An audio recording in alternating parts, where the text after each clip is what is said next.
Hello, welcome back. With how well the last video did and with how much everybody here likes Gundam and how big of a hobby it is, I figured we'd go ahead and look at something that someone requested for me to review for him. The high grade Leo from Gundam Wing, obviously. Let's go ahead and get into it, shall we? Alright, I adjusted the camera a little bit there to make things a little easier. So, first impressions, the Leo is a fantastic model. Not only for Gundam Wing fans, but in general. It's a great high grade. Good scale, great price point. Yeah, definitely a model that's worth picking up if you're a fan of Gundam Wing. Looks great too. It's probably the most anime accurate wing kit we've had in a very long time. The green looks great, the red looks great, the head looks great, and back piece looks wonderful. The inside of the shield's great. Everything's detailed right. It's a really nice high grade, especially for the price point. And being an army builder, it's a kit that stayed very affordable for the price that it is. I believe somewhere within the $14 range was what it was last time I checked. And of course it's scaled nicely. It fits with the rest of the wing line. I mean, here's the Wing Zero, and yeah, that's... Here, let me get a better angle for you. That's about right. Last time I remember watching Gundam Wing, that was about the scale between the Leo and the main mobile suits, so it's pretty accurate. The color accuracy is also fantastic. There are no color correcting stickers at all on this entire kit. The reason for that being is there's not a whole lot of color to correct on the Leo. It's brown, green, gray, and red. There's not much to it. Out of all the wing kits, I would say that this is probably the most color accurate, probably one of the best high grades we have. All the Wing Zero variants, of course, have been okay, but they've still had some glaring issues or some tedious parts in their build. This is straightforward. Simple, to the point, gets the job done, does exactly what a high grade needs to do. And it being the only decent kit of the Leo we have. The articulation is great too. I mean, considering it's a high grade, tell you what, just for ease of use, I'm going to remove the spray gun from the hand. I'm just going to go ahead and just take it out of that hand. Leave it in the other one. It's too hard to get back in. That really be the only complaint I'd have with the kit is that, well, and that as well, but we'll get to that. We're just going to leave the back of the hand off for now. So yeah, the articulation's phenomenal on this kit, if not some of it being a little too good and being a little loose. So, shoulders go completely horizontal, as you'd expect them to. A little more if you use the ball peg there. And of course, them just pegging in means they can be a little loose. Good swivel with the bicep. Elbow joint's nice. Not an ugly joint either. Looks exactly how it should. Your typical wrist on a ball, so you can get pretty much unlimited range on that. No head articulation because the design, there's no way to get head articulation. Shoulders are the same on this side. Elbow is the same on this side. Hands the same on this side. I'm just going to disconnect this for the time being. Yeah, that's a legitimate problem. The shield is on a ball hinge system, so you've got your ball that pegs into the shield, your hinge mechanism that pegs into the shoulder ball, then you have all the internal workings of the shield here. You have the beam saber handles here. I have the blades somewhere, but they're currently buried within a model kit shelf, so I'm not going to try to find them. And of course, now we get to the glaring issue of the kit. The biggest problem the kit has. I don't know if it's just my copy, or if every copy of the Leo has this problem. The waist joint is just a small polycap ball joint that doesn't want to stay connected. No matter what I do. Sure, you could probably put a little bit of floor polish in there, but maybe a little bit of super glue in there to widen out that area, and then it would just pop in place. But I mean, what articulation you do get out of it is minimal. If you do lock something up, it's not like you're going to be losing much. Most of the articulation you get in the torso comes from the chest anyway. A little bit of a pivot there, a little bit of a pivot there, if it'll stay in place. A bit of pivot there, there. Just too loose to really work. Now, again, I'm just going to disconnect this to make it easier. The side skirts pivot, not much, because they don't really need to.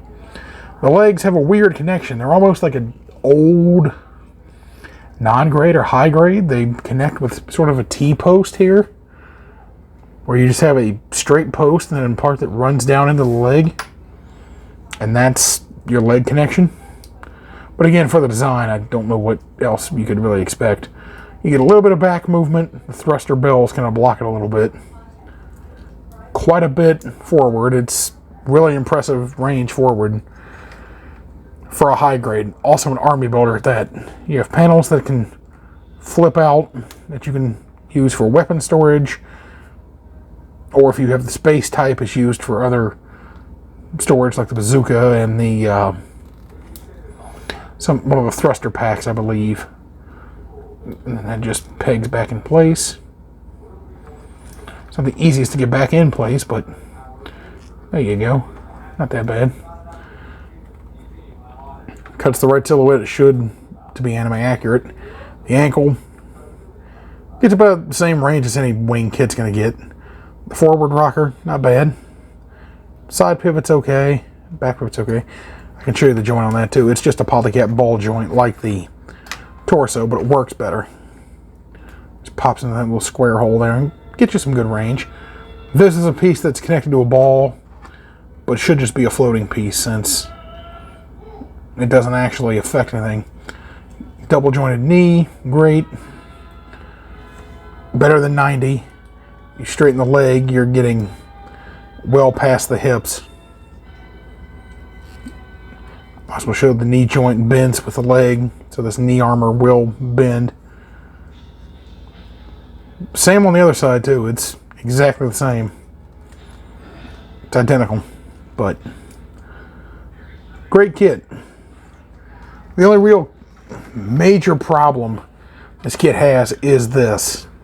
I don't know if this is just my version of the kit, if my copy has just that glaring issue, or if it's just the fact that this thing is just, I don't understand it. It's a great kit otherwise, it just has those glaring issues of the hips pop loose. The ankles are a little bit loose. The hips are a little bit loose. Everything on the kit feels just a tiny bit loose. Aside from those few issues, it's a fantastic kit. And being an army builder kit, of course you want it to be affordable. And this thing is pretty cheap. At an asking price of about 14 bucks, you really can't go wrong with it. The kit is one of those, for the price tag, the glaring issues you have are not bad, considering the only amount of work you really have to do to fix it would be putting some floor polish on some joints. Also, there's a nice butterfly joint here on the shoulders as well. But yeah, a little bit of floor polish, I'm sure you'd be able to tighten everything up, fix these glaring issues. As for the weapons, you've got the, what reminds me of an airbrush for the most part. And you've got two beam sabers, which I don't remember being used that much. I know they were, just not that much. And then you've got, of course, the shield. Now, customization options, of course, are, well, pretty unlimited, since the Leo comes in a variety of different colors in the series, and of course, we've only had two colors made in the model kit, this and the space type. You could probably paint this to the purple of the space type, since that's a really hard kit to find. That's a really expensive kit to find now. Thanks to it being premium Bandai and being limited run, it doesn't make sense why it was. Leo ground type as well, being blue. Also, it's an extremely hard kit to get a hold of. But again, you could easily paint this blue. Matter of fact, I'm going to have an upcoming hobby project here soon where I'm going to have one of these I've painted in the space type colors and one of these I've painted in the ground type colors. Of course, they'll look a little different than this since they're not going to be a straight out of the box, panel lined, and that's it. Build. They'll be, of course, fully painted.